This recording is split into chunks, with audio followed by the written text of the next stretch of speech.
The moon is the sun at night. I will abide by your lunar confessions.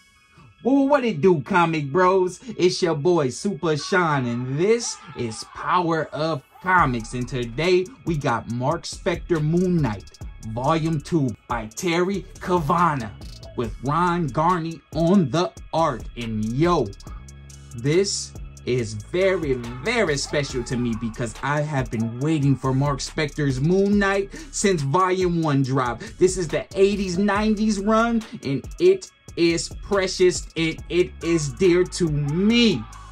This is brought to you by Marvel Comics, and if you don't know, this is Power of Comics. I need y'all to hit that like button, subscribe to the channel. If not, Khonshu will find you and the moon will deal with you. The moon is talking. Let's get into this overview. Take this dust jacket off and see what it's looking like. Okay, comic bros, this is Moon Knight Volume 2, MARC SPECTRE by Terry Cavanagh. So let's get this dust jacket off, but before we do that, let's spin to the side. Let's check it out. Okay, y'all see it right there. You got the crescent moon on the side, the beautiful Moon Knight lettering. I love that they stuck with the same lettering that they did on the MARC SPECTRE Volume 1, because it ain't nothing like when they both on the shelf sitting right next to each other. I call that sitting pretty. When Volume 1 looked like Volume 2, sitting pretty, baby. Let's see what the back look like. Ooh, okay, and as you can see, what do we have here? We have the Moon Knight. We have Moon Knight himself. We have the Punisher. We have that kind of look like a Lobo, but we know it's not Lobo because that is DC and this is Marvel.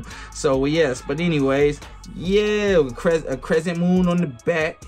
And yo, I love this image. It just brings you to the point of this is a serious comic book run. This ain't gonna be no play like superhero, I'm in tights running around. Nah, you know, when you dealing with Moon Knight, you are going to get raw superhero, bloody, gory, beat 'em up style, very much like a Daredevil, but I happen to enjoy MARC SPECTRE more than I do Daredevil. That's just my opinion. I've always been a Moon Knight guy.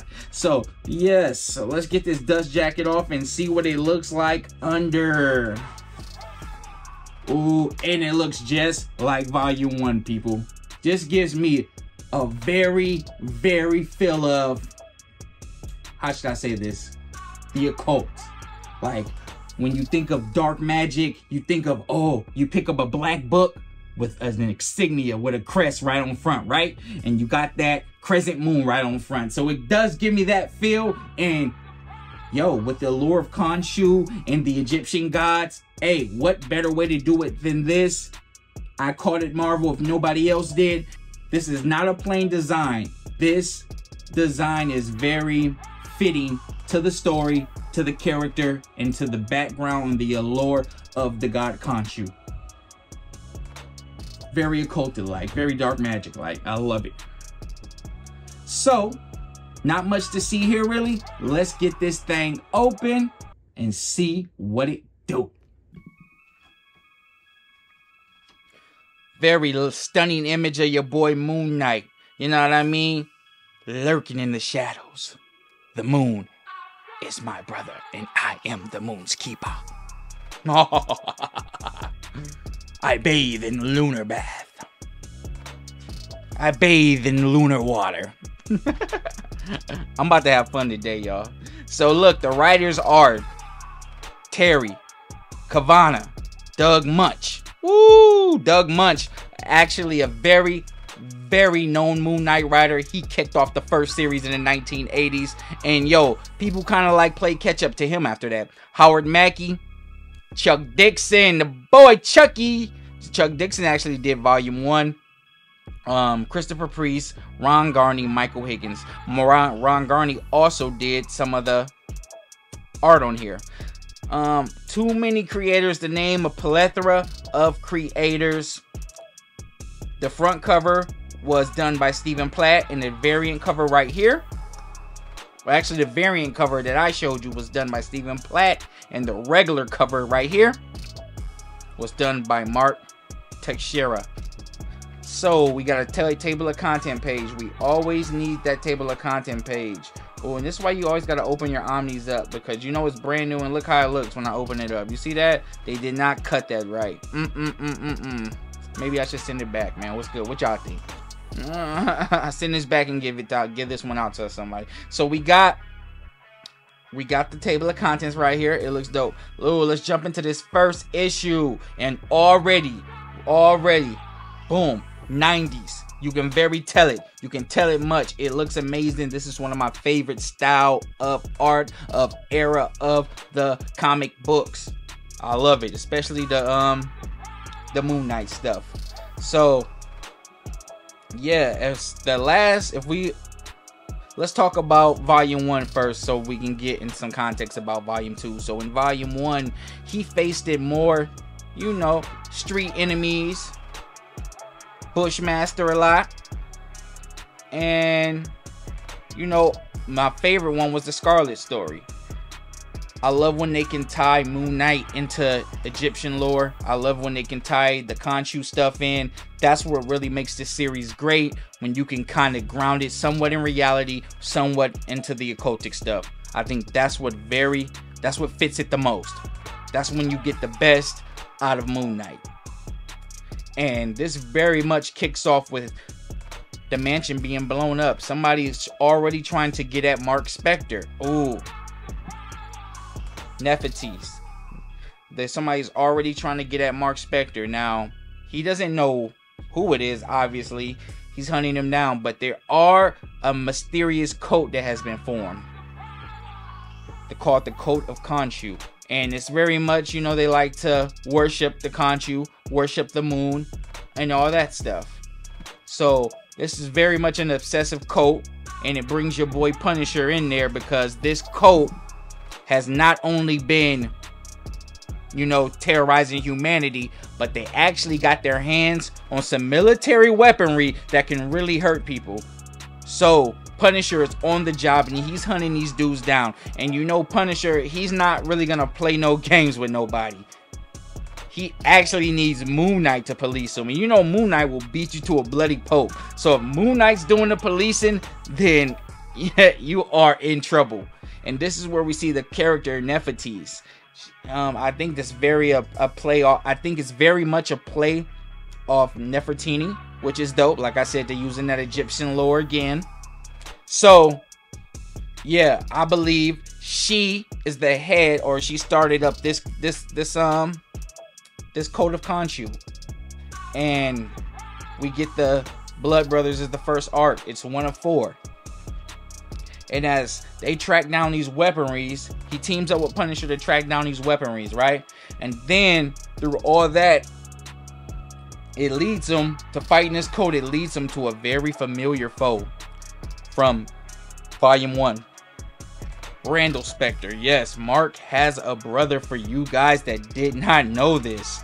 Yes, he has a brother, and his brother went on a crime spree in earlier Moon Knight issues. I'm talking about just a straight spree to where he was violently hurting people, unaliving them. And you know, Moon Knight had to do what he had to do. Look, we got a little Dr. Doom action. Yo, you know, this is about to be some good stuff. Anytime you're not even 200 pages in, you got Punisher, you got Doom. Like, nothing makes me smile more than a superhero team up. Nothing makes me smile more. So as I was saying, we're back in the Blood Brothers arc. So yeah, so his brother actually gets unalived by Moon Knight. Moon Knight has to finish him because he was just that crazy. You know, he's that crazy. And little does he know, his brother has been brought back to life. And you can find out how it happened by reading it. You know, I don't want to give too much away. So basically, Punisher, the first arc, Punisher and Moon Knight tracking down weapons because they hear that the Cult of Khonshu has gotten their hands on it. And as they track them down, they find out that their brother, Mark Spector's brother, Randall Spector, is kind of at the head of this cult. You know? And not only are they trying to imitate the vengeance of Khonshu, the fist of Khonshu, but they are trying to become their own. Yes, Moon Knight's brother is trying to become the real avatar of Khonshu. Punisher is just there to clean up all the weaponries, but he actually falls into a deeper story, you know. But it is actually the first story arc, and it's great, man. It's great. I think it starts off with a bang. Look at this. This is beautiful right here, man. I love this kind of art. Almost kind of like my boy Sam Keith a little bit. It feels like that. I'm not saying he's like the great Sam Keith, but it does feel like that, y'all. Amazing. Just amazing. Just amazing. Okay. Okay. I seen we got some hobgoblin action. Like I said, when I flip through something, that's one of the main things that I'm looking for. I'm looking for other superheroes. I'm looking for high quality villains. I'm looking at the art, but I can definitely bypass the art. If ooh, there goes some Strange change. The Doctor. And y'all know Doctor Strange was just killing it back in the 90s with his Sorcerer Supreme series. So it was smart for them to cross that over into Moon Knight.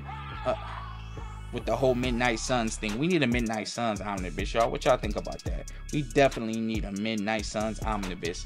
But yeah, back to Randall Spectre. Yeah, he actually was a serial. Yes, y'all know what I'm gonna say. So he was actually one of them. Spectre had to put him down last volume. So to see him back, I can't wait to find out what's going on. Dead Zone. Woo! Oh, I remember this. This was so fire. I love this story.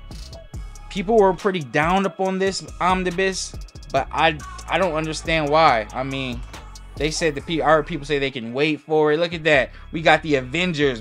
Hey, giant size 50th issue. They should have made this the cover, bro. Moon Knight, West Coast Avengers. So, you know, you about to get some good stuff when you see all, like I'm saying, I'm looking for the cameos, man. Look for the cameos, you guys. But when a crossover is bad, it's the worst thing. I ain't gonna lie. This art is magnificent. I love this. Kind of like a silhouette of Moon Knight with the Avengers just boom right there. You got my boy Hercules, Black Widow, Captain America. Why I say it like that? Thor. $1 to somebody who knows who that is. Yo, okay. But Blood Ties. I think was Blood Ties in the last storyline. Yeah, so this whole omnibus, nothing but great things. Nothing but great things. This run was magnificent to me. You get a lot of street level crime, you know, but you also get a lot of that mysterious, spooky, gloomy Moon Knight that we love. You know, we love that fear-induced Moon Knight, because that's what he does. He does not play around. And we're gonna get that Werewolf by Night. Take it back to the old school Moon Knight. We got some Gambit action, bro. You know what I'm saying? So we must put some respect on Moon Knight's name. The Chuck Dixon run was amazing. I mean, they say Daredevil has the best run, but I second that Moon Knight has to come in a close second, bro. He has to. He just pretty much has to. I love how they gave Marlene more of a she's more of a fighter now, you know. She's not just your damsel in distress. I love how Moon Knight, here's the cover of the DM cover by Platt. Betrayed. Oh yeah, this storyline was fire. Look at this art right there, y'all. Look at that. Jeez. Amazing, y'all. Amazing. Amazing. This stuff is great. Oh, this is actually the cover of the Infinity Crusade omnibus, which I have also. And This is the story right here, y'all. So we get everything. So they're giving us everything, y'all. I guarantee you read this, you're an expert on Moon Knight. You read volume 1, volume 2, you're an expert on Moon Knight. But woo, more, look at that. Cameos. You see, you got me sold when I see that. When I see, look at steroid Moon Knight. Moon Knight on them roids right there, bro. He about as big as Thor. Somebody's big as Thor, yo. That's USA. That's US agent. That ain't the real Cap. We know the real Cap. That ain't him. That ain't him. Man, it look like the Hulk need a haircut. Nah, I just play it. I just play it, bro. Oh, is that what? Oh man, nah, man. Polaris bald, man. What they do to Polaris, man? Nah, they ain't Polaris. That look like old girl from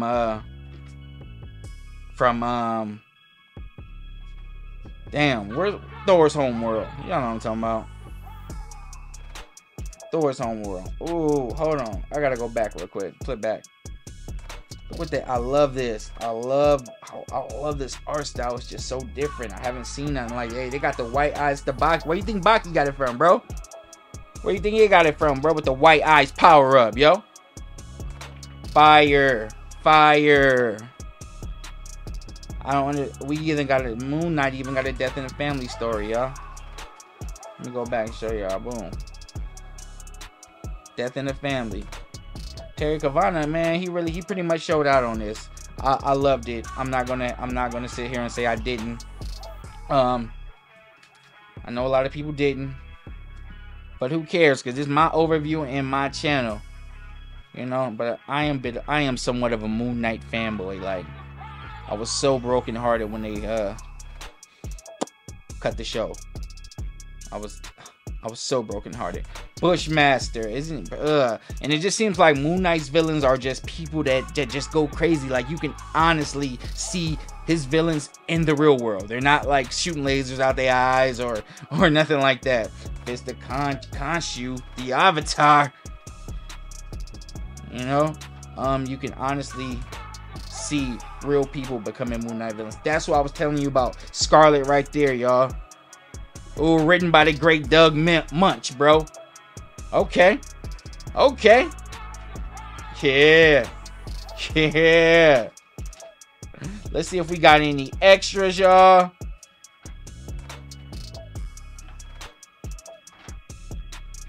Ooh, okay. Marlene got a little junk in the trunk. Okay, girl. Okay, Marlene. Yeah, man. Ooh, they even got aliens on here, bro. Come on, man. Aliens, bro. UFO. I just love it, man. I love it, man. We need more Moon Knight. I really want to see Bendis' run get brought to an omnibus. I mean, we got the Houston run, which is probably top tier Moon Knight. That's probably like, that's prime Moon Knight. But Bendis run, definitely up there.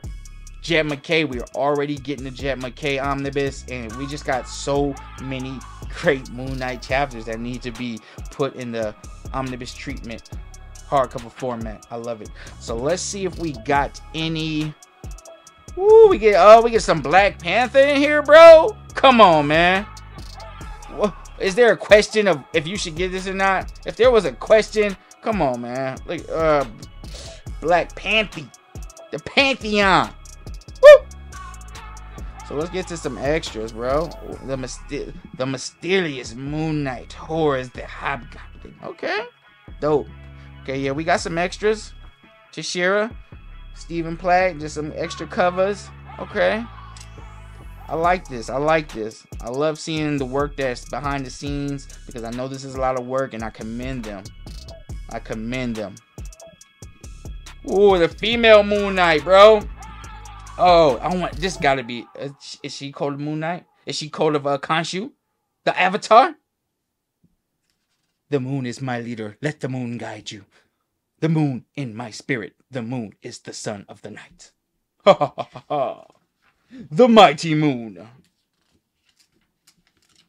Let the moon guide you, my son. The moon shall reward you. The Mysteria is Moon Knight comes back to life and he's not really sure what happened or if it's all a dream. Look at that, bro. That looks spooky. That looks spooky. Imagine going in your bathroom, saying Moon Knight's name 5 times, and then just this flash of silhouette just flashes in your bathroom, bro. Come on now. The lunar phases of Moon Knight. But yo, that is Moon Knight. Oh, we even got some She-Hulk here, y'all. Deadpool, y'all. But yo, this has been an overview of Mark Spector Moon Knight Volume 2. I'm your boy Super Duper Deuces.